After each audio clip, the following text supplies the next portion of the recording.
What's up, YouTube? Sean the Average Angler, and I am excited because this is a fun technique. I think it's one of the funnest all year long. And it starts in the pre-spawn, but it really gets going in the post-spawn. And I'm covering a couple baits here because to me they kind of fall in the same category. One of them you can fish over grass, one you can't. And that is the old Whopper Ploppers. And they come in various sizes. I believe that's a 90. And I fished the 90 a little different.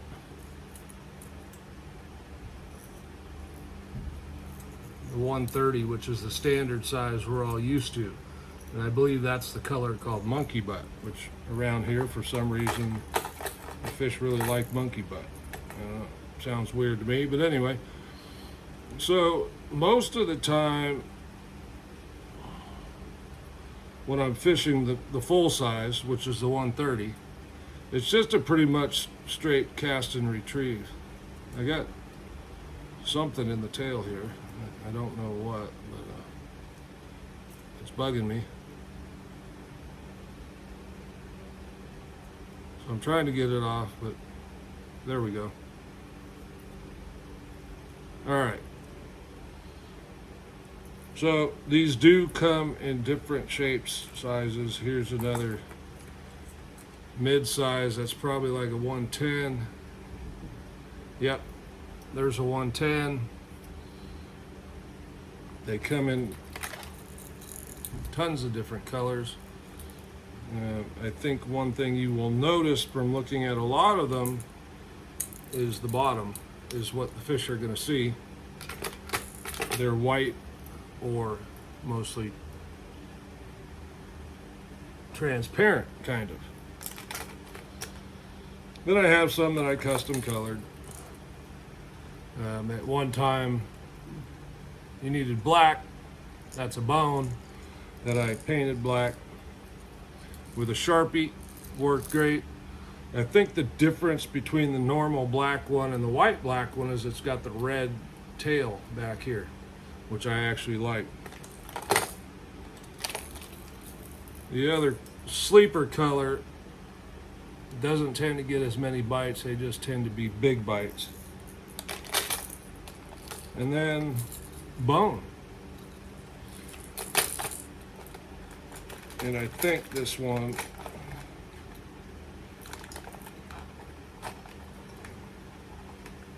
well, for some reason, I can't get these out of here.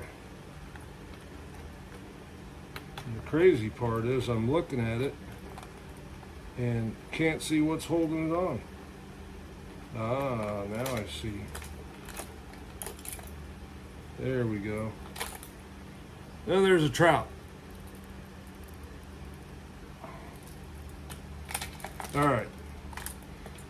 So the Whopper Plopper, as many of you know, when it came out, it was awesome.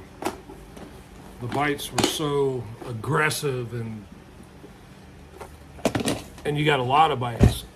And over time, that's kind of changed. It's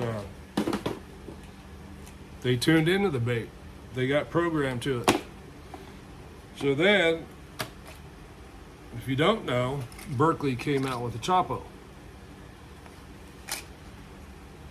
Very similar looking bait, different sound. And all of a sudden, the bite was back on. We started eating them real aggressive again with the Choppo.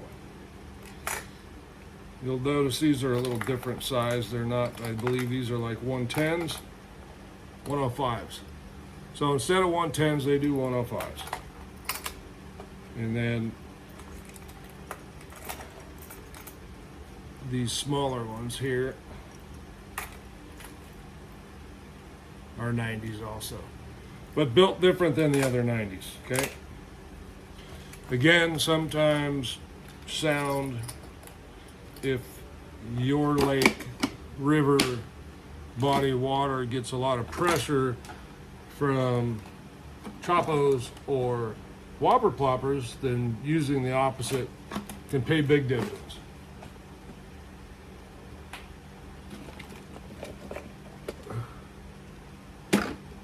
All right, now the other thing that kind of goes along with it, now the Choppos and the Whopper Ploppers don't fish very well over through grass or tules or reeds or cover, period.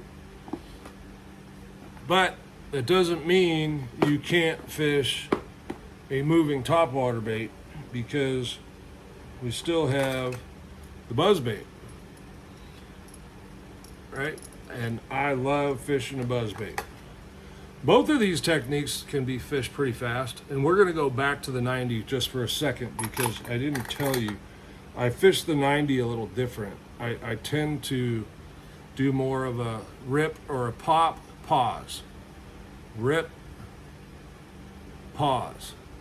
Pop, pop, pause. Just enough to get that tail go, and then let it sit again. I don't know, just work better for me that way. All right. So as far as buzz baits go, just like anything else, there's a ton of different ones, and this box is really good because I cover a lot of them. This is just a tri-wing plastic 3/8 or ½ ounce buzz bait, right? These work great. The plastic tri-wing you can retrieve a little slower than, per se, a single metal blade, and this is a really unique one because it's got a couple knockers on here. So the blade hits these back balls there, and then it also has this crazy thing in the front, but it doesn't hit that, but you'll see it right here. I'm not really sure what that's for. Okay.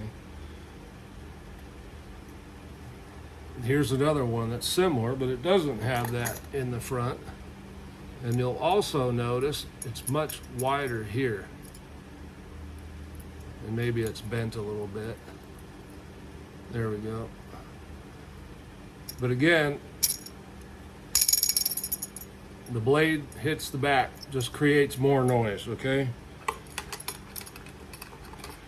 This one, I believe, is a river to sea. And it makes a really cool, subtle sound as these blades hit each other as they're rotating.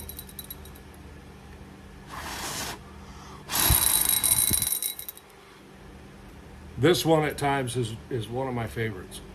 It's just different from what the majority use, and to me that's a big winner. Now, there's so many different buzz baits that it's kind of hard to believe that anybody's throwing the same one. Because, I mean, there are a lot of choices.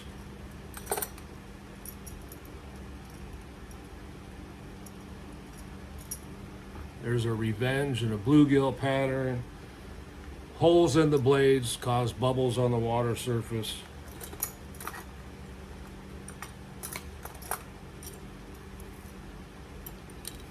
There's another ½ ounce with some mylar tied into it for flash with the triple plastic blade.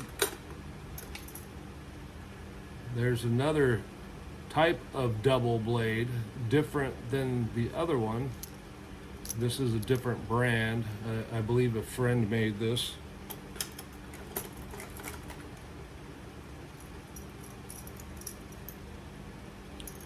Then there's this type that has the clacker built in here so that when that blade spins, it hits the clacker. Ow, and that hook's sharp. Then there's this type, and you can see the head. I'm going to make it so you can see the head. You see the head with the paint all worn off there? That's because this blade, when you're pulling it, it comes back and hits the head like that. as it's rotating, so it knocks the head. Again, just another noise.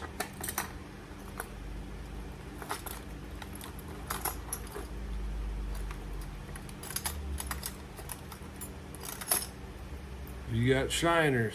There's a golden shiner looking buzzbait. You can see a lot of these have different shape heads on them too for the way they plane. That's going to help it plane flat.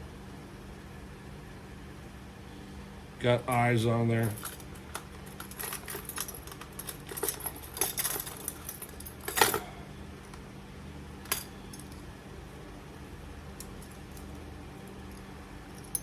Another blade with a clacker. This has a blade in a blade. So again, just for different sounds. And of course, you can fish buzzbaits, and they come in a variety of sizes. You can see this is a little tiny 1/4 ounce. And the one with the buzz toad here is a typical 1/2 ounce. So the buzz toad, of course, has gotten very popular over the last few years. You can make one out of any buzzbait you want. Just pull the skirt off, put your buzz toad on there. I believe Buckeye and some others may sell them that way now. They'll be down in the description. I'll link some stuff for you. Buzzbaits are a lot of fun. Another clacker here that looks like this blade's also going to hit the arm. These are some custom ones. So buzzbaits, as I mentioned, can be fished over and through cover. They come through grass really well. If it's stringy grass, it will plug up the blades if you let it get down into it. But you can retrieve it to stay on top. And this is a little different than most of the other ones, as you'll see. Much longer. Put a swim bait on the back. It's got a swinging hook. Again, something different. So I pretty much throw all of these baits, with the exception of the 1/4 ounce. 1/4 ounce, I might go down to a spinning rod, like a 7-foot medium with braid. Everything else I'm going to throw on 30 to 40 pound braid. Sometimes I throw it, it depends on where I'm at. Sometimes I throw it on a cranking rod, typically a longer one. And other times, if I'm at Clear Lake or the Delta,